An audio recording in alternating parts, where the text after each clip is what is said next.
সুনিতা পারিবারিক বস্ত্র প্রতিষ্ঠান, খাগড়া, বহরমপুর এবং লালবাগ, মুর্শিদাবাদ। বাংলাদেশের নারকীয় ঘটনায় দিকে দিকে উঠছে প্রতিবাদ। আরও একবার এই ঘটনার প্রতিবাদ জানিয়ে সাংবাদিক বৈঠক করলেন অধীর রঞ্জন চৌধুরী। এই ঘটনার প্রতিবাদ জানিয়ে তিনি বলেন, কেন্দ্রের বিজেপি সরকার এই ঘটনা নিয়ে চুপ কেন, তারা কেন কিছু বলছে না, জানতে চাইলেন অধীর রঞ্জন চৌধুরী। দিদি দেখাচ্ছে, আর কি করা যাবে। তবে বাংলাদেশের হাই কমিশনের উপরে নিশ্চয়ই কোনো প্রতিবাদ হতেই পারে, কারণ বাংলাদেশে যা চলছে বাংলাদেশ হাই কমিশনের প্রতিবাদ হবেই। সে প্রতিবাদ যে কেউ করতে পারে, সে প্রতিবাদ বামেরা করতে পারে, ডানেরা করতে পারে, যে কেউ করতে পারে। বাংলাদেশে যে ধরনের ঘটনা ঘটছে তা আমাদের সকলের জন্য চিন্তার কারণ। ভারতবর্ষের সরকার, তারা জানি না তাদের কত বড় বাহাদুর।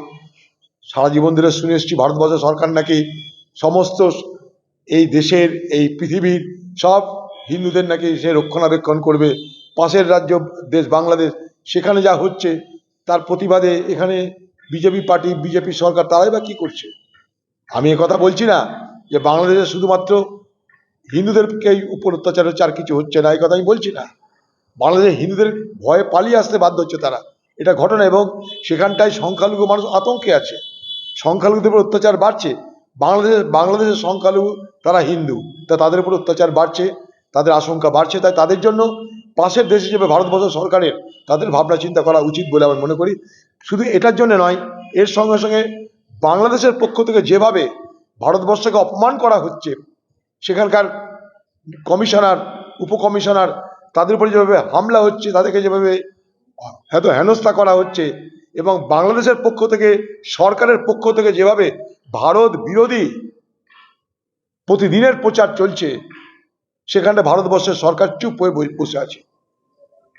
বাংলাদেশ আমাদের পাশের দেশ, সেই দেশের মানুষের সঙ্গে আমাদের আর্থিক সম্পর্ক, সেখানে হিন্দু মুসলমান সবাই মিলেমিশে থাকে। আজকে সেই বাংলাদেশ আজকে বিষাক্ত বাংলাদেশে রূপান্তরিত হচ্ছে।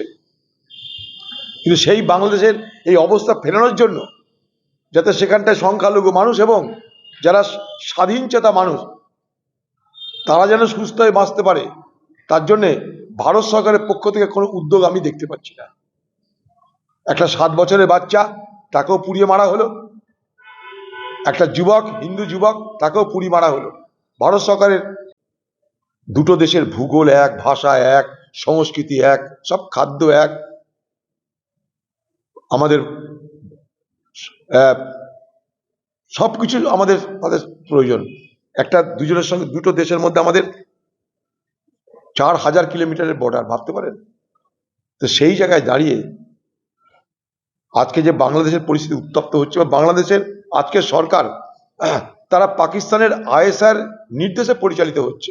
তাদের একটাই লক্ষ্য, ভারত সরকারের বিরুদ্ধে বৈরতা সৃষ্টি করো। এতে পাকিস্তান হাসছে দূর থেকে।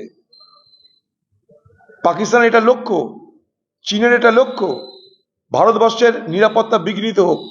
আজকে বাংলাদেশের ঘটনায় ভারতবর্ষের নিরাপত্তা বিঘ্নিত হচ্ছে, তার ছোট ছোট নমুনা। কেউ বলছে বাংলাদেশের মাল বয়কট করো, কেউ বলছে বাংলাদেশে দেখলে গাড়িতে তুলো না। ঠিক উল্টো পারে একই জিনিস হবে। ওখানে যে কটা হিন্দু আছে তাদের উপরে একই জিনিস হবে। ভারত সরকার ঘোষণা করে দাও যে বর্ডার খুলে দিচ্ছি হিন্দুদের জন্য, সব হিন্দু চলে এসো, তাও তো বলছে না। অথচ এখানে খালি বুকনিবাজি চলছে। আন্তর্জাতিক চাপ সৃষ্টি হোক বাংলাদেশের উপরে, বাংলাদেশের আজকের সরকারের বিরুদ্ধে আন্তর্জাতিক চাপ সৃষ্টি করা হোক, যাতে সেখানে সংখ্যালঘু মানুষ যারা, স্বাধীনচেতা মানুষ যারা, হিন্দু মুসলমান সবাই, তারা যেন নিজেদের মতো করে বাঁচতে পারে, তার জন্য আন্তর্জাতিক চাপ সৃষ্টি করা হোক বলে আমি দাবি করছি। ওয়েস্টার্ন আউটফিট, ফ্যান্সি চুড়িদার, শাড়িতে রকমারি রঙের সমাহার, ফ্যাশনে এসেছে আজ নতুন সুনিতা, সুনিতা তোমার আমার,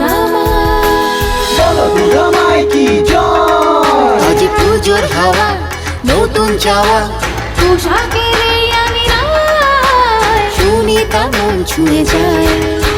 সুনিতা, সুনিতা, সুনিতা সবার। সুনিতা 309 নেতাজি রোড, খাগড়া, বহরমপুর, মুর্শিদাবাদ।